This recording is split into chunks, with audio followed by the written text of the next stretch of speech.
재택근무 관련해서 파이어맨즈 소방관이신가요? 연미정, 염기정도 삼포에서 서울로 출근하기 얼마나 힘들었는데 하셨어요. 그래요. 해방일지 좀 보셨군요. 산 넘고 물 건너서 가는 거 봤는데 요걸 줄여주면 업무 효율이 올라갈 것 같기도 하고, 하지만 또 회사 경영하는 사람은 앞에다가 데려다 놔야 마음이 편하다. 이것도 이해되는 측면도 있고, 다양한 의견 모두 존중하겠습니다.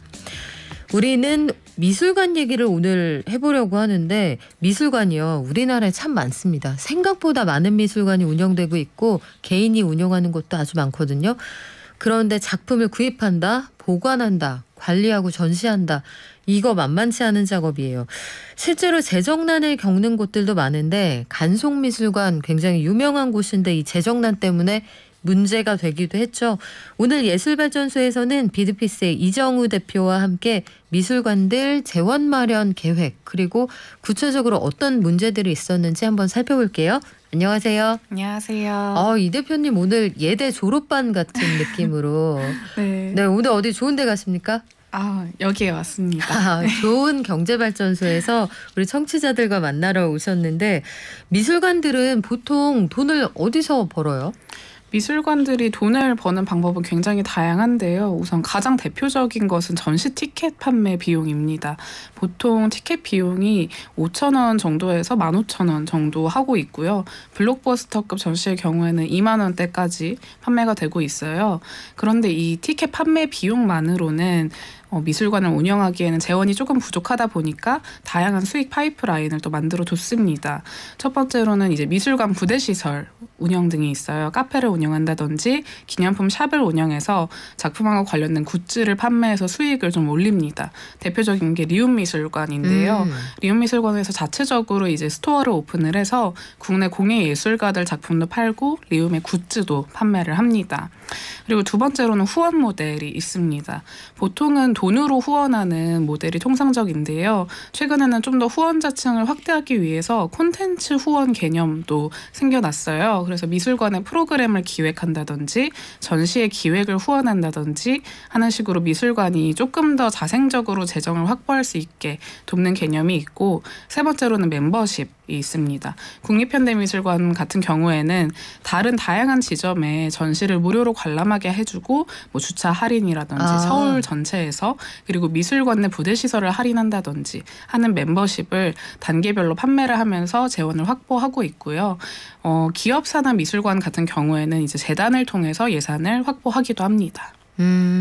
맞아요. 미술관 생각나네요. 진짜 현대미술관에서 저분들만 왜 그분들이 바로 그 멤버십 회원들이군요. 네.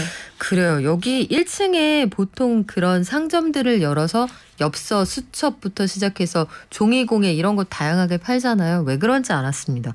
그런데 이거 가지고 엄청나게 큰 돈을 벌 것 같진 않아요, 사실은. 그래서 이런 경우에는 운영 비용이 더 크지 않을까, 이런 생각도 들거든요. 네, 이 미술관의 경우에 두 가지라고 해요. 적자를 보거나 적자를 크게 보거나인데요. 이 전시를 보통 연다고 했을 때 잠깐만요. 적자를 보거나 적자를 크게 보거나 미술관들의 재정 상태가 그렇다고요? 네, 어쨌든 적자가 디폴트 값이라고 좀 보시면 될 것 같아요. 이 미술관이 전시를 열 때 자체적으로 작품을 소장하고 있는 경우도 있지만 다른 곳에 있는 작품을 빌려와서 전시하는 경우도 있습니다. 그럴 경우에는 작품 임대 비용도 내야 되고요. 그리고 작품이 이동하면서 운송 과정에서 보험도 들어야 되고요.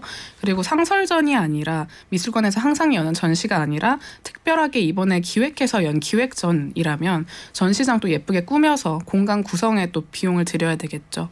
그래서 평균적으로 전시 하나 여는데 드는 비용이 5천만 원에서 6천만 원 정도라고 하는데, 이게 인건비를 제외한 거고요. 최대한 싸게 했을 때 금액입니다. 우리가 많이 좀 알려져 있는 마케팅 빠방하게 하는 좀 블록버스터급 전시 같은 경우에는 전시 기획에 10억 정도 들어간다고 보시면 될 것 같아요. 전시 기획에요? 네. 그래서 미술관이 자체적으로 좀 재원을 마련하는 방식이 앞서 말씀해 주셨지만 큰 돈이 되지는 않아요. 그렇다 보니까 적자를 보기가 너무 쉬운 구조다라고 할 수 있습니다. 그렇군요. 딱 떠오르는 굉장히 큰 그런 전시들이 있는데, 그런 전시 굉장히 재정이 많이 들어가는군요. 간송미술관이 저는 그래서 최근 들어서 왜 국보급 문화재를 이 경매에 올렸다는 둥 해서 말들이 많지 않았습니까? 네. 근데 간송미술관은 일제시대에 사비를 털어서 문화재급 국보들 이거 사들여서 그 해외로 반출되지 않게 했던 그 미술관인데 간송미술관 이야기들 어떤 작품들을 가지고 있길래 이렇게 조명을 받았습니까?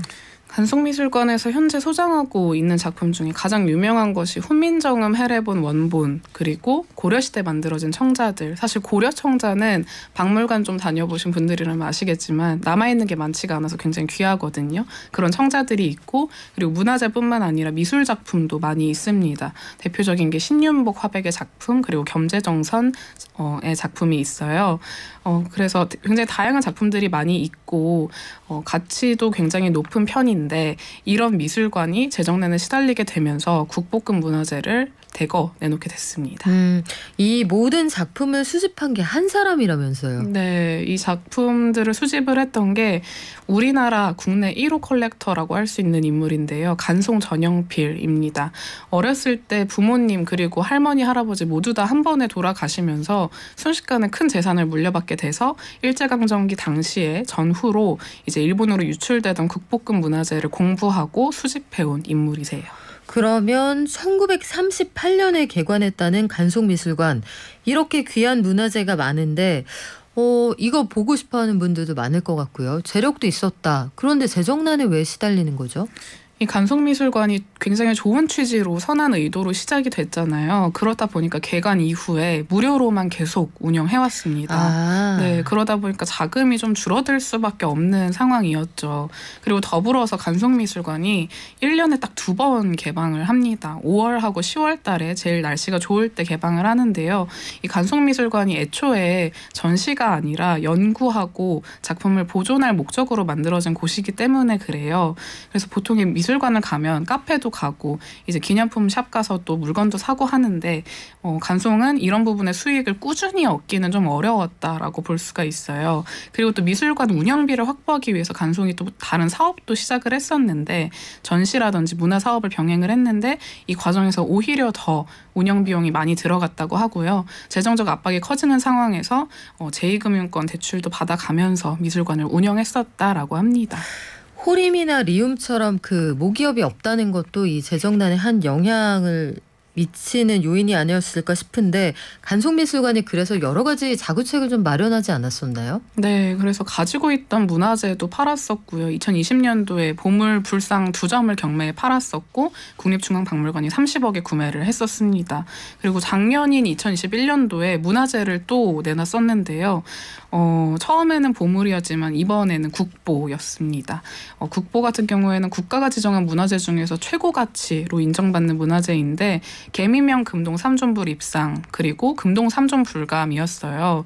2점 모두 굉장한 가치를 지닌 그리고 또 보존 정도도 좋은 작품이어서 40억 원대 각각 이렇게 높은 금액으로 책정이 됐는데 그런데 아무도 사지 않았습니다. 경매에서 유찰이 돼서 이 작품을 아무도 사지 않아서 간송이 어떻게 할까 하던 찰나에 극적으로 한 점이 판매가 돼요. 한 블록체인 커뮤니티인 헤리티지 다오에서 금동 3점 불감을 25억 원에 구매를 했습니다.